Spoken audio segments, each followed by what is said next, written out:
시민이 선택한 뉴스 시선이 돌아왔습니다. 시선은 시민 편집단이 선별한 뉴스들만 전하는 일파만파를 기반으로 합니다. 시민의 눈높이인 척 뉴스를 전하지 않고 시민이 전하는 뉴스를 보겠습니다. 시민이 선택한 뉴스의 진면목을 알리고 뉴스 선택의 과정에 더 많은 시민이 참여하게 하는 것, 선택된 뉴스를 함께 알려나가는 시민이 더 늘어나게 하는 것, 시선의 목적입니다. 함께 해주시기 바랍니다. 시선이 약간의 변화를 줬습니다. 한 주 동안 일파만파에서 가장 뜨거웠던 뉴스를 정리하는 시선택으로 시선 두 번째 시즌을 시작합니다.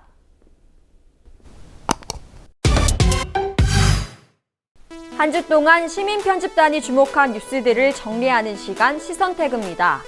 8월 셋째 주 시민들이 가장 주목한 뉴스는 8월 15일 광복절이었습니다. 다음 뉴스 키워드도 살펴보겠습니다. 2위 언론개혁, 3위 공범자들, 4위 장충기 문자, 5위 MBC 블랙리스트입니다. 독립운동을 하면 3대가 망한다는 말이 사라져야 한다. 문재인 대통령은 72주년 광복절 경축사에서 독립운동가와 그 후손에 대한 제대로 된 국가적 예우를 약속했습니다. 대통령의 한마디는 강력했습니다. 일파만파에 선별된 광복절 뉴스 12건 중 절반이 독립운동과 관련 뉴스입니다. 시민 편집단은 봉오동 전투의 영웅, 홍범도 장군의 외로운 말년을 비롯해 대중에게 잘 알려지지 않은 독립운동가들의 이야기에 관심을 보였습니다. 친일파에 관한 뉴스도 주목을 받았습니다. 이완용의 재산 규모가 최초로 확인됐다는 기사와 친일파 후손들의 재산을 추적한 2년 전 기사가 선별됐고, 특히 친일파 후손과 독립운동가 후손의 집을 비교한 두 장의 사진에 대해 관심이 컸습니다. 언론개혁도 상위권에 올랐습니다. 9년 만에 복귀하는 YTN 해직 기자들의 인터뷰, 이번이 기레기로 전락한 언론에 주어진 마지막 기회라는 박성재 MBC 해직 기자의 일침, 강도 같은 머슴들이 훔쳐간 재산 MBC를 버리지 말아달라는 MBC 기자의 호소 등 일파만파 시민 편집단은 언론 적폐에 맞서 싸우는 언론인들의 목소리에 귀를 기울였습니다. 언론 적폐 세력의 실체를 드러낸 영화 공범자들에 대한 관심도 높았습니다. 법원이 상영금지 가처분 신청을 기각하면서 전국 145개 영화관에서 정상적으로 개봉한다는 소식부터 최승호 감독이 가처분 신청서를 받았던 모습을 담은 영상까지 영화 공범자들에 관한 다양한 뉴스가 올라왔습니다. 이번 주 개봉한 영화인 만큼 영화 리뷰도 눈길을 끌었습니다.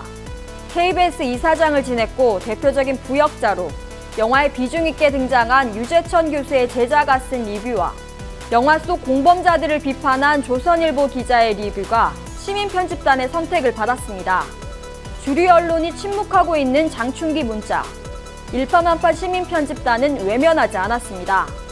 언경유착, 장충기 문자를 제대로 보도하지 않는 언론을 비판하는 기사가 선별됐습니다. 정경유착, 지난해 국정농단 청문회에서 여야 간사 합의로 장충기 씨가 증인에서 배제됐다는 사실이 다시 주목받았습니다. MBC 구성원들의 성향을 분류해 작성된 MBC판 블랙리스트가 5위입니다. 고영주 방송문화진흥회 이사장이 올해 초 진행된 MBC 사장 면접에서 언론노조 소속 기자, PD, 아나운서 등의 업무 배제를 부추긴 사실이 드러나면서 관련 기사가 다수 선별됐습니다. 한 시민 편집단은 당시 MBC 사장 면접을 이렇게 평가했습니다.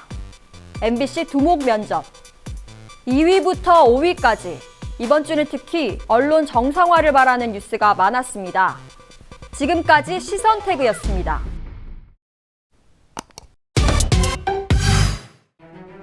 고작 9년 만에 대통령 하나 바뀌었을 뿐인데 참 많은 것들이 달라졌습니다. 3년이 넘도록 한 걸음도 들어갈 수 없었던 청와대였고 울부짖어도 만날 수 없었던 대통령이었는데 취임 99일 만에 대통령이 세월호 가족들을 청와대로 초대했습니다.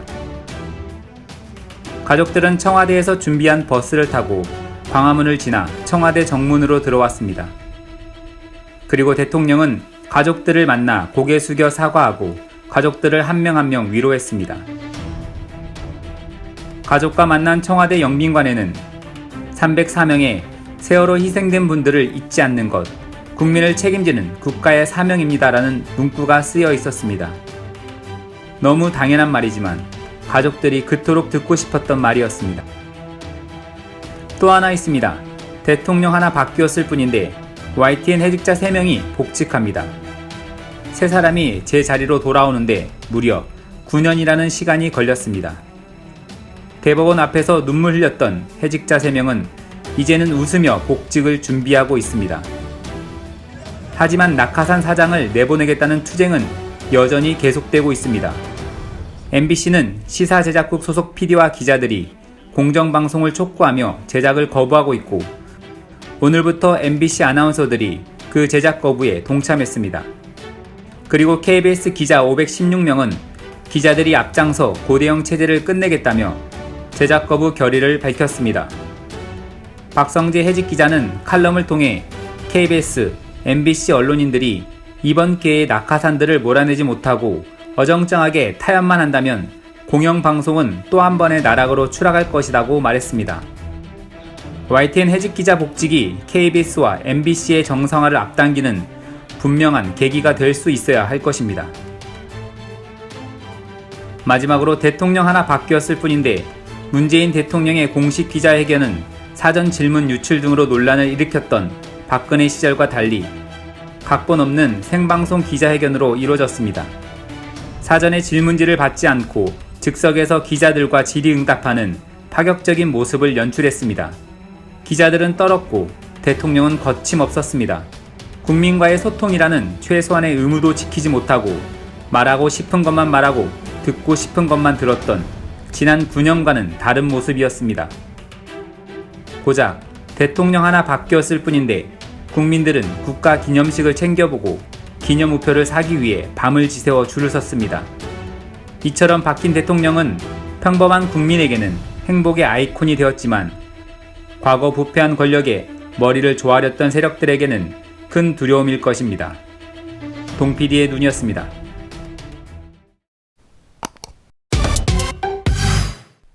일파만파 속 뉴스 인물을 조명하는 시간 시선인물입니다. 시선인물 첫 번째 주인공은 조금 특별합니다. 일본군 위안부 피해 문제가 조속히 해결되길 바라며 제작된 평화의 소녀상입니다. 평화의 소녀상은 1000번째 수요 집회를 기념하며 지난 2011년 일본 대사관 앞에 처음 세워졌습니다. 세계 위안부 기리밀이었던 지난 월요일, 소녀상이 나들이에 나섰습니다. 청계광장에 줄지어 앉은 소녀상 500점.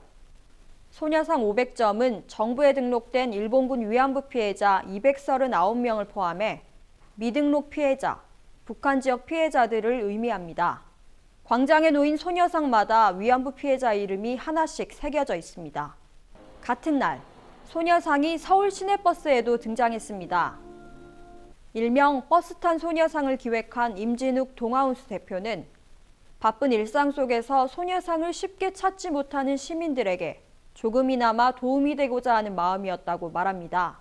일본 대사관 앞 외로이 서 있던 소녀상은 이제 시민들과 허물없이 어울리고 있습니다. 평화의 소녀상을 제작한 김석영 작가는 박근혜 정권의 역할이 컸다고 말합니다.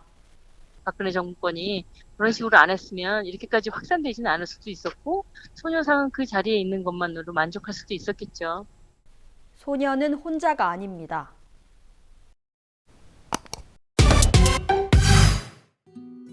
고마워요 문재인. 취임 100일을 맞아 진행된 기자회견에서 문재인 대통령이 국민의 삶을 바꾸고 책임지는 정부가 될 것이라고 선언하자 이게 나라지. 형편이 어려운 독립유공자와 민주유공자 후손들을 위한 나라 사랑 제1호 주택이 문 열었다는 소식에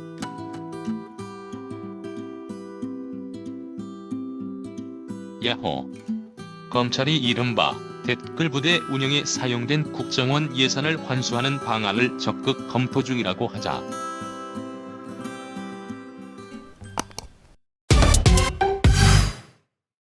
오늘 여기까지 오기까지 너무나 많은 시간이 걸렸습니다. 늦었지만 정부를 대표해서 머리 숙여 사과와 위로의 말씀을 드립니다.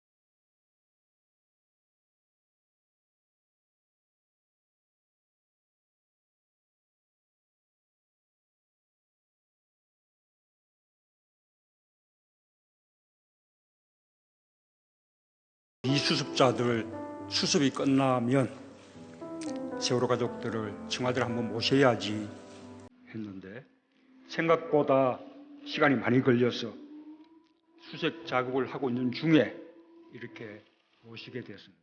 도대체 왜 그런 어처구니없는 사고가 일어났던 것인지, 그 많은 아이들이 죽어가는 동안 청와대는 뭘 하고 있었던 것인지, 너무나 당연한 진상규명을 왜 그렇게 회피하고 외면했던 것인지, 분명한 것은 그 원인이 무엇이든 정부는 참사를 막아내지 못했다는 것입니다. 선체의 침몰을 눈앞에서 뻔히 지켜보면서도 선체 안에 승객을 단 한 명도 구조하지 못했을 정도로 경에 있어서도 무능하고 무책임했습니다. 세월호의 진실을 규명하는 것은 가족들의 한을 풀어주고 아픔을 씻어주기 위해서도 필요하지만 다시는 그런 참사가 일어나지 않을 수 있는 안전한 나라를 만들기 위한 교훈을 얻기 위해서도 반드시 필요한 일입니다. 그런 마음으로 세월호의 진실 규명을 위해서도 정부가 국회와 함께 최선을 다하겠다는 약속을 드립니다. 늦었지만 정부를 대표해서 머리 숙여 사과와 위로의 말씀을 드립니다. 예, 감사합니다.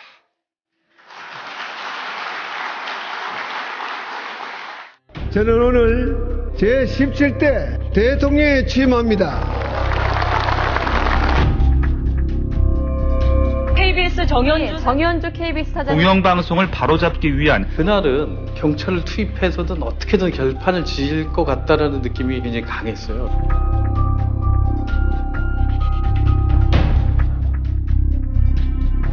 정부 여당을 적극 옹호하고 홍보하라. 그동안 시사투나잇을 사랑해주신 시청자 여러분,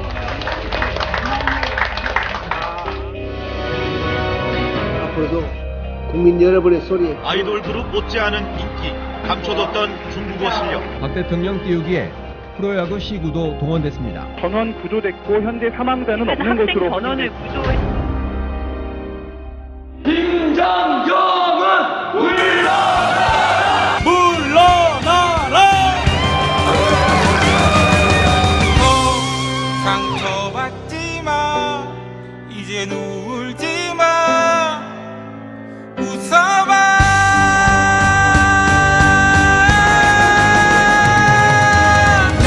KBS는 속이 터지고 있습니다. YTN은 울고 있습니다. MBC는 땅을 치고 있습니다.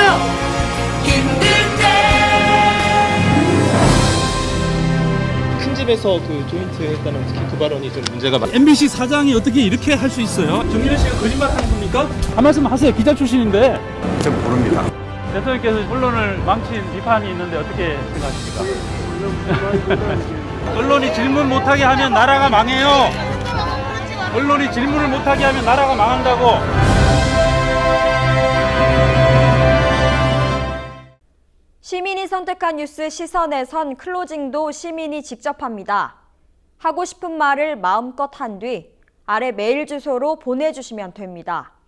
시선 두 번째 시즌 첫 회는 9년 만에 YTN으로 돌아가는 노종면 기자가 마무리하겠습니다. 안녕하세요. 노종면입니다. 시선 시즌2 첫 회 클로징을 맡게 됐습니다. 시선은 여러분의 사랑과 참여로 만들어지는 시민의 뉴스입니다. 저 역시 YTN의 기자로 또 한 명의 시민이자 시청자로 시선을 응원하겠습니다. 함께 하시죠. 시선